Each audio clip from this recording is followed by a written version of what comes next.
Hola, soy Ana y esto es Dorpalana, charlas que inspiran. ¿En qué momento te diste cuenta que estabas en una relación tóxica? ¿En qué momento me di cuenta que estaba en una relación tóxica? Fue muy complicado cuando pues yo me di cuenta porque no es que me haya dado cuenta, uno lo empiezas a sentir. Y como yo soy una persona que he conocido mi familia, he conocido a mi mamá, he conocido a mi papá y más que todo a mi papá, yo sentía que él se parecía a mi papá. Yo sentía que él era súper controlador, que él quería que todo fuera como él quisiera. Era un hombre que hablaba demasiado y yo lo escuchaba, pero a la hora de yo querer opinar en algo, él no me paraba bolas, como que mi opinión por yo tener 18 años era una estupidez, porque pues yo me metí con él cuando yo tenía 18 años y él era mucho mayor que yo. Entonces, claro, él sabía lo que estaba haciendo. Y ahí fue donde yo empecé a irme 2 semanas, una semana, 3 semanas sin ir a la casa de él. Y, y fue duro porque yo volvía por miedo a la soledad, por miedo a pensar, es que nadie me va a amar como él. Entonces yo tenía miedo de dejarlo porque yo dije, no, ¿quién me va a amar, cierto? Pues resulta que no fue así. Entonces sí, cuando me di cuenta que estaba en una relación como la que estuvo así mis papás, que tenía un nivel de tóxico, pero se amaban mucho, yo dije, yo no quiero esto para mi vida. Yo no lo voy a aceptar en mi vida. Esto es tóxico y no estoy dispuesta a soportar algo así. Menos mal, yo jamás me dejé embarazar de ese hombre. ¿Qué papel jugó el miedo a la soledad en tu permanencia en la relación? El papel que jugó el miedo en la permanencia de mi relación fue brutal. Brutal porque ahí fue donde yo me di cuenta que ni siquiera sé cómo responderte. No sé cómo responderte porque me sentí decepcionada de mí misma.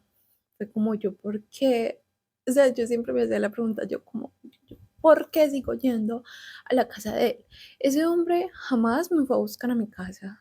Y sabiendo que él era el que me trataba de lo peor, vea las palabras más horribles que usted le puedan decir a una persona, no sabía.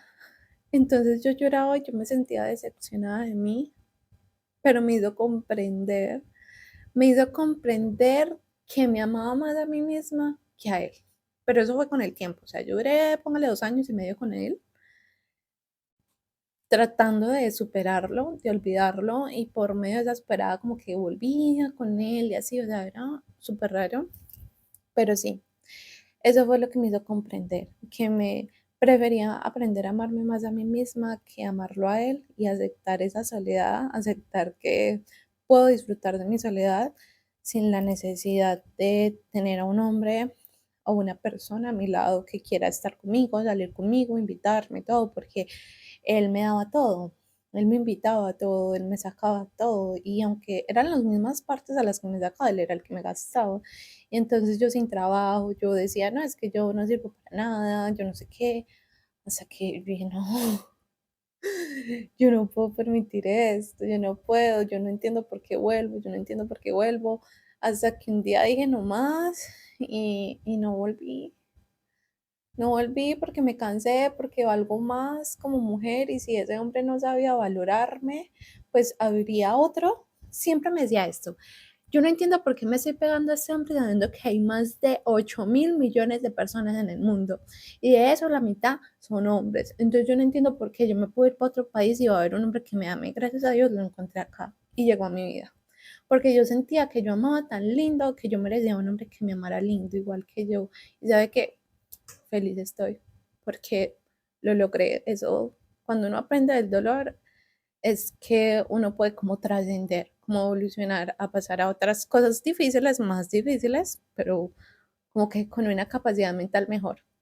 Y sí, eso fue en lo que me sirvió. ¿Cómo influyó el maltrato psicológico en tus relaciones con otras personas? Buena pregunta, porque influyó horrible. Ese maltrato psicológico influyó tan horrible en mi vida que yo no me sentía merecedora de, o sea, a ver, sí me sentía merecedora de tener, digamos, buenas personas a mi alrededor, pero llegó un comportamiento, un círculo vicioso tóxico en mi vida, que era que yo, para poder que me quisieran, agradar a las personas, porque es que todo lo malo que ese hombre tenía, de alguna manera se me pasó. O sea, es que eso que dicen de que con la persona que uno más tiempo pase, es en la persona en que uno se va como convirtiendo. Por eso dicen que las parejas que son como estables se empiezan a aparecer entre las dos, como que se empiezan a aparecer. Sí, es que es verdad. Es verdad, porque yo me acuerdo que él hablaba todo como, hey, parce, sí, sabes, uy, no sé qué, y a veces hablaba súper educado. Entonces a mí, conmigo, se me pegó un poco de eso. Y yo me acuerdo que una vez estábamos en la calle conversando con un amigo de él, y a mí se me salió, uy, ¿cierto que sí, parce? Pero así Renea. Y él estaba al lado mío y literalmente hizo esto. Ugh, y yo como que, yo vi esa mirada, yo la vi. Lastimosamente yo la vi, yo me sentí tan mal. ¡Ay! Yo me sentí tan mal que entonces ya me empezaba a arreglar más. Él me decía, tenés que ser una dama. Es que las damas son así, es que las damas no se comportan, las damas, yo no, las damas, él estaba obsesionado con ser damas y yo nunca le dije, pero me hubiera gustado decirle, ay, usted pide una dama, pero ¿usted qué es? Usted no es un hombre, usted no es un caballero, usted no es ningún caballero, usted es un loco. A mí me provoca decirle eso, te lo juro, a mí me provocaba. Obviamente nunca lo hice porque a pesar de todo lo amaba, sus cosas buenas y sus cosas malas, porque como todo el mundo las tenía. El caso es que sí, eso hizo que yo entrara en el círculo vicioso de querer adorar a las personas, de querer hacerles favores a las personas, personas que no se merecían nada de mí, yo les prestaba plata, personas que se aprovechaban de mí, yo no me daba cuenta porque confiaba mucho en las personas, todavía me pasa, entonces se aprovechaban de mí. Así, lo mismo que él hizo conmigo, que se aprovechó y todo, así me pasaba con las relaciones con las demás personas. Entonces, en eso puedo decirte que sí me afectó mucho.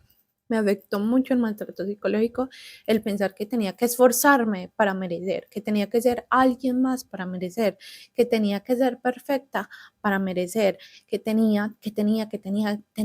Y siempre traté como de obligarme, siempre me obligaba. ¿Qué importancia tuvo el apoyo externo como amigos o familiares en tu proceso de recuperación? Pues déjame decirte que muy poco apoyo tuve.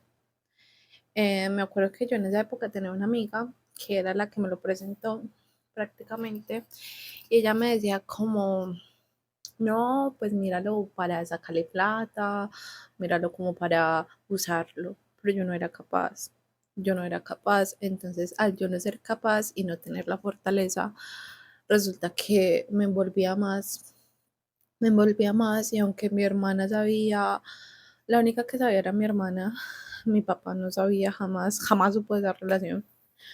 Mamá había fallecido ya cuando yo tenía 16 y eso fue cuando 2 años después, literalmente fue como un año después, un año y medio después, que otra amiga tenía, no tenía más amigas. En esa época la verdad no tuve apoyo de nada. Para serle sincera, a mí me tocó leer. Porque el mejor regalo que ese hombre me hizo fue un libro. Me regaló el libro de los 4 acuerdos, el mejor. Y me regaló el libro Aprendiendo a quererse a sí mismo de Walter Rizzo. Y yo dije, me los leí. Me los leí y hubo un tiempo en donde me fui 3 meses por un pueblo a vivir con mi padre y ahí fue donde yo terminé de leer ese libro y me leí el libro Conversaciones con Dios de Neal Donalds. Y ahí fue donde yo dije, wow. Obviamente a mí me cambió mucho la mentalidad, obviamente, porque fue un apoyo muy grande, la verdad, esos libros y el ir reflexionando, literalmente fue como autorreflexionando lo que yo sentía, preguntándole a mi papá preguntas que ver con el tema sin que él se entere que yo pues viví esa experiencia. Y pues no, ¿qué te digo? Sirvió, sirvió, todo sirvió.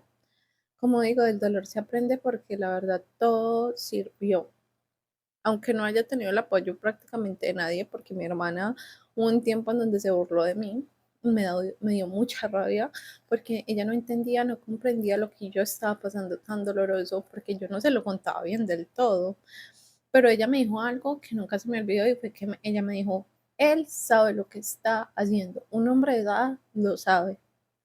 Y me acuerdo que una vez le pregunté, ¿usted trata así a las personas con las que trabaja? Y él me dijo, obvio no. Y yo como que, me dolió. Y entonces a partir de todo eso fue que yo fui aprendiendo sin ningún apoyo. El apoyo fueron los libros, la verdad, y irme alejando, alejando cada vez más, más. ¿Cómo describirías el proceso de reconectar contigo misma tras dejar la relación? El proceso no fue nada fácil. Ese proceso no, hasta el sol de hoy, prácticamente 2 años después, yo puedo decir que en la relación de hoy en día aún se me salen características de mi relación anterior, como el hecho de frustrarme porque las cosas no salen como yo quiero, el hecho de querer cambiar a la pareja para que sea como yo quiero, el hecho de querer forzar cosas de la otra persona porque uno así se siente más seguro, como el hecho de sentir que tenía que dormir súper pegada y abrazada a él porque yo así lo hacía con el tóxico. Aún me pasa, pero yo no pude sanar bien eso hace un tiempo. Yo no puedo decir que después de que yo lo dejé, oh, no, la mente dio un giro y pues súper bien, estoy súper bien. No, para nada. Empecé a comer demasiado dulce, como empecé a trabajar juiciosa, empecé a comer helado, hamburguesas, grasa, mecato. Yo me gastaba un montón de plata en mecato. Eh, lo que hice fue que toda esa rabia, todo lo que yo aguanté y guardé en ese tiempo, empecé a maltratar a mi hermana más, a pelear más con ella. Entonces me hago entender como que eso que hizo fue que destruyera las relaciones a mi alrededor. Empezar a esperar de la gente sin yo tener que esperar nada de las personas, porque uno no tiene que esperar nada de la gente, porque se termina decepcionando. Entonces en mí la verdad el proceso ha sido muy duro, pero más sin embargo, al conocer más personas y a ir a terapia, a terapias grupales, me sirvió escuchar la experiencia de las demás personas para yo sentir que había gente que estaba pasando por cosas peores. Entonces yo dije, no, si ella puede, yo puedo. Literalmente esa fue mi frase. Si ella puede, yo puedo. Y así fue que empecé a sanar. Así fue que empecé a sanar, ahí sí, a recuperar un poco más mi autoestima, a quererme un poco más. A pesar de todo, seguía buscando la atención de las personas, me sentía insuficiente, aún me pasa, me siento como fracasada y todo, pero con más autoestima, con más moral hacia la vida, con más ganas de seguir viviendo y ya. La verdad que sí, ese ha sido mi proceso, darme cuenta, observarme, autorreflexionar y comprometerme conmigo misma y con las personas que amo de verdad y que me aman de verdad. ¿Qué consejos darías a alguien que pueda estar en una situación similar? ¿Qué consejo? Bueno, el consejo que le daría es que lea, que por más que haya gente que diga que los libros de autoayuda no sirven, sí sirven, que empiece a ver palabras de empoderamiento, porque eso de uno pensar que uno no merece o de uno pensar que esto, con esto me toca conformarme, esto fue lo que me tocó porque Dios, no, no, no. Siempre busquen palabras de empoderamiento que las hagan sentir que ustedes de verdad valen. Y si ustedes de verdad son mujeres que sienten que valen, entonces que se lo hagan creer de verdad. Que usted diga, es que de verdad ahora yo me lo creo. Ahora yo me siento una mujer que no volvería a eso. Pero si tú estás pasando por eso, busca palabras de empoderamiento. Lo segundo, no te dejes embarazar. No te dejes embarazar, no te dejes embarazar. Y si eres un hombre, estás pasando por una relación tóxica, no la embaraces, por favor, porque un hijo es una unión muy grande y yo digo que un hijo se tiene que dar en el amor y no en la tristeza, en la crueldad, porque es que la verdad eso es cruel. Es muy cruel, es abusivo, es cansador, es horrible. Así que, pues yo gracias a Dios los vi a los 18 años. Entonces yo por lo menos podía decir que no, es que tengo oportunidad, pero yo sé que hay gente que tiene pues ya 40, 50 y sienten que no van a poder, pero Dios mío, sí se puede. Sí se puede. Y lo tercero de consejo que yo les daría, nunca se dejen, nunca se dejen, porque esos hombres, entre más gorda te pongan, mejor. Entre más feas estés, mejor. Entre más te vuelvas la ama de casa, mejor. Entre más hagas lo que ellos quieren que tú te vuelvas, mejor para ellos. Siempre llévales la contraria y nunca te dé miedo decirle lo nefastos que son, lo miserables que son. ¿Por qué? Porque si ellos no les dan a decirte a ti de todo y tratarte por debajearte de todo, a ti tampoco te tiene que dar nada, nada decirle su verdad en la cara y ¡pum! Que les duela. Eso es lo mejor. Hacerlos caer en cuenta de su realidad, porque a pesar de que ellos digan, no, soy tan horrible, es lo mejor que les puede pasar en la vida, que alguien se los diga, porque a veces la gente simplemente aguanta en silencio y nadie les hace ver. Y ya, nunca se dejen a ustedes mismas, ustedes son hermosas, ustedes son hermosos, si eres un hombre, como les digo, quiéranse, porque primero van ustedes, segundo usted y tercero usted. Así de simple, porque el resto del mundo se va y la única que queda con su dolor es usted, no quedan los demás, queda uno mismo con su dolor, con su trauma. Entonces sí, más amor propio, más amor porque tú lo vales,